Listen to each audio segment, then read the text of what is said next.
औरैया जनपद की तहसील अजीतमल सभागार में आयोजित समाधान दिवस के दौरान जिलाधिकारी डॉक्टर इंद्रमणि त्रिपाठी और पुलिस अधीक्षक अभिषेक भारती ने जनता की समस्याओं को सुना और संबंधित विभागों को समयबद्ध निस्तारण के निर्देश दिए। इस दौरान भारतीय किसान यूनियन टिकैत के जिला अध्यक्ष विपिन राजपूत के नेतृत्व में सैकड़ों किसान उपस्थित रहे, जिन्होंने 7 सूत्री मांगों को लेकर जिलाधिकारी को ज्ञापन सौंपा।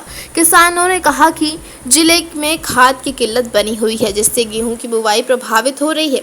साथ ही सिंचाई व पानी की समस्या भी किसानों के सामने बड़ी चुनौती बनी हुई है।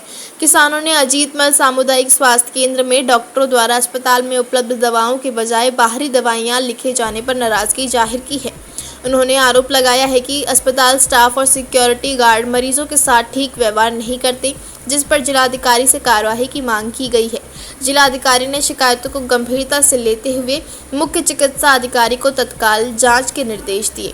निर्देश मिलते ही सीएमओ ने स्वास्थ्य केंद्र पहुंचकर व्यवस्थाओं की जांच की और स्टाफ को सख्त हिदायत दी कि मरीजों के साथ सम्मानजनक रवैये अपनाए जाएं तथा अस्पताल में उपलब्ध दवाइयां ही लिखी जाएं। जिला अध्यक्ष विपिन राजपूत के साथ तहसील अध्यक्ष ध्यान सिंह राजपूत, ब्लॉक अध्यक्ष केशव यादव सहित भारी संख्या में किसान मौजूद रहे। किसानों ने उम्मीद जताई कि प्रशासन उनकी समस्याओं का समाधान प्राथमिकता से करेगा।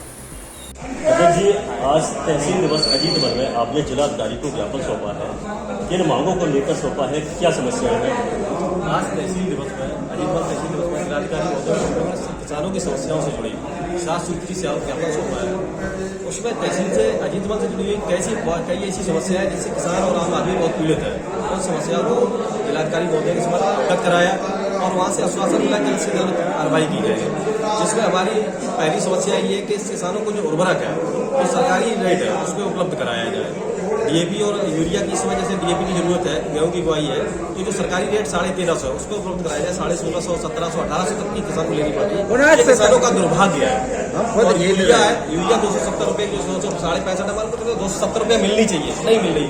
320 की मिल रही, कहीं 310 की मिल रही, जैसा हमारा किसानों को लूटा जा रहा है। जो सोसाइटियां हैं, संघ है, वहाँ पे जो परिचित है उनका बोलबाला है, चाहे वे किसी स्तर का हो, अगर परिचित का अगर बोलबाला होगा तो हम किसान बेचारा कटेगा मरेगा। इसके अलावा जो माइनर है यहाँ पे तहसील क्षेत्र के अंदर के जितनी भी माइनर है उनकी सफाई की शुरुआत नहीं हो। अब 10 से 15 दिन बाद गेहूं में सिंचाई की आवश्यकता पड़ेगी, किसान कहाँ से सिंचाई करेगा जब उसमें सफाई नहीं हुई है। ये बंदर बाट जो कई कर्मचारी मिलकर बांट लेते हैं, बहुत बड़ा दुर्भाग्य है। इसलिए हम लोग यहाँ का सरकारी अस्पताल की इतनी व्यवस्था खराब है कि अगर कोई भी गरीब आदमी जाए उम्मीद यही करता है कि हमारे सरकारी अस्पताल में इलाज मुफ्त हो, उसके अलावा दवाई भी मिले, लेकिन यहाँ पर सिर्फ खाना पूर्ति की जाती है, इलाज के नाम पर बिल्कुल शून्य है। यहाँ पे जो गार्ड लगे वो बदतमीजी करते हैं, बाहर कर कोई भी किसान चला जाए गाड़ी खड़ी करते हैं, कुछ भी करते हैं, बाइक है, उनके साथ बड़ा दुर्व्यवहार किया जाता है। डॉक्टरों के द्वारा जो दुर्व्यवहार किया जाता है उस पर एक प्रभावी कदम उठाया जाए। सबसे बड़ी समस्या है कि अगर कोई भी दवाई लेने गया मरीज तो उसको दवाई पर्चा लिख दिया जाता है बाहर का, अगर उसको बाहर ही लेना हो किसी बाहर डॉक्टर को दिखा दे। तो ये बहुत बड़ी समस्या है, इनको लेकर जिलाधिकारी महोदय को अवगत कराया। उसमें अगर जल्द कार्रवाई नहीं होती तो भारतीय किसान क्या संगठन जनपद औरैया और तहसील अजीतमल में धरना प्रदर्शन करेगा। एक सबसे बड़ा सवाल ये है इस समय बरसात में किसानों की फसलें बहुत बर्बाद हुई है और फसलें बर्बाद हुई, उस पर किसान क्या कदम उठाए? बहुत आपका वाजिब मुद्दा है। जैसे ये मान के चलिए जो तहसील अजीतमल और तहसील औरैया का बहुत सा ऐसा क्षेत्र है कि यमुना की वजह से बाढ़ ग्रस्त हो गया, सभी को पता है। तो अधिकारियों ने रात दिन वहाँ गाड़ी दौड़ाई, जनप्रतिनिधियों ने रात दिन गाड़ी दौड़ाई। क्या 2-2 केला 1 बिस्कुट बांटने से या लंच पैकेट बांटने से उनका दर्द दूर हो गया? दर्द उनका दूर नहीं हुआ। ये सिर्फ फोटोग्राफी हुई, अपने आप को प्रकाशित करने के लिए, अखबारों में, मीडिया में छापने के लिए सब कुछ हुआ। ये बहुत दुर्भाग्यपूर्ण है। जो उनकी मूल समस्या है उन समस्याओं को दूर किया जाए, जैसे उनको मुआवजा मिले। जो फसल देखिए एक बार मुआवजा दे देंगे, आप दोबारा होगा, दोबारा उसका कोई ऐसा प्रबंध किया जाए कि उनके ऊंचे स्थान पर उनको स्थापित किया जाए, उनको कॉलोनी दी जाए। आप देख लीजिए जितने भी आप ग्राम विकास से जुड़े हुए जितने भी हैं, कॉलोनी आवास किसको मिलते हैं? जो सक्षम आदमी है उसको मिलते हैं। जो बेचारे हर साल बाढ़ पीड़ित, तो उनकी लिस्ट पता ही है कि ये लोग बाढ़ पीड़ित है, इनको जो टेंट तंबू में रहा जाता है उसी स्थान पर उनको आवास आवंटित किया जाए।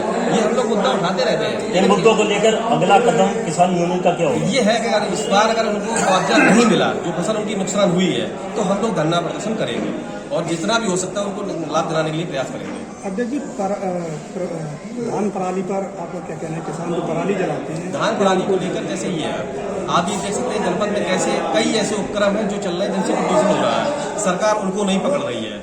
आप देख लीजिए, एनटीपीसी देख लीजिए, इतना धुआं निकल रहा है, वहाँ के आसपास के लोगों के फेफड़े खराब हो रहे हैं, 2-4-5 किलोमीटर के रहने वालों के फेफड़े खराब हो रहे हैं, रात दिन गैस छोड़ी जा रही है। पराली चलिए ठीक है, पराली तो किसान को प्रबंधन, सरकार प्रबंधन के लिए तो इंतजाम कर रही है। प्रबंधन कितना हुआ आप बताइए, किस गाँव में मशीन दी गई है, किस गाँव में फार्म ट्रैक्टर गया है, पैसे अलॉट कर रही है सरकार, उस पैसे का सिर्फ दुरुपयोग हो रहा है। डिकम्पोजिशन की प्रक्रिया लाई है सरकार, क्या डिकम्पोजिशन किस गांव में हो रहा है? डिकम्पोजिशन के लिए कृषि विभाग के कितने कर्मचारी गांव जा रहे हैं? कुछ भी नहीं जा रहे हैं। अगर सरकार ठीक है, प्रणाली से अगर समस्या है तो उस प्रणाली की जो प्रबंधन किया, उस प्रबंधन में जो कार्रवाई करे, उस प्रबंधन में कार्य करे। प्रबंधन के नाम पे जिला में कितना पैसा अलॉट हुआ है, उस प्रबंधन में कितना कार्य किया गया है, उसको देखा जाए। केवल किसानों का ही शोषण हो रहा है आपको कहने का? देखिए, किसान आम आदमी जिसका भी शोषण होगा तो अगर वो अपनी आवाज नहीं उठाएगा तो शोषण होता ही रहेगा। हमारा काम है, हम किसान यूनियन से हम किसानों के मुद्दों को उठाएंगे और मुद्दे अधिकारी तक पहुंचाना हमारा कार्य है और कराना भी हम लोग संघर्ष करेंगे उनके लिए।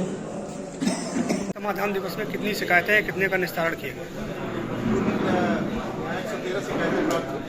ज़्यादातर शिकायतें राजस्व विभाग से, कुछ पुलिस विभाग से संबंधित थी और कुछ विद्युत विभाग, अन्य विभागों, समाज कल्याण से थी और 5 शिकायतों का मौके पर निस्तारण किया गया। 6 शिकायतों के लिए समयबद्ध रूप से गुणवत्तापरक निस्तारण के लिए कहा गया है। पिछली बार जितनी शिकायतें निस्तारित हुई थी उनसे फिर से कॉल करके सभी अधिकारियों द्वारा पूछा गया कि वो संतुष्ट है कि नहीं। जितने लोग असंतुष्ट थे और जेन्युइन रीजन था कि वास्तव में उनकी शिकायतों का निस्तारण सही नहीं हुआ है, उनको पुनः 7 दिन के भीतर कहा गया है कि वो निस्तारित करके भेजेंगे, अन्यथा संबंधित के विरुद्ध कार्रवाई। सर, किसान यूनियन के जिला अध्यक्ष ने एक ज्ञापन दिया है, उसमें कुछ मांगे रखी हैं, क्या है उनका प्रदेश स्तर पे ज्ञापन था, लेखपाल संघ का भी था, किसान यूनियन का भी था, तो उन्होंने अपना ज्ञापन दिया। नॉर्मल मांगे कि बीज उर्वरक के लिए है, धान खरीद पे है, सिंचाई की, माइनर्स की सफाई का जो काम हम लोग करते हैं। धन्यवाद।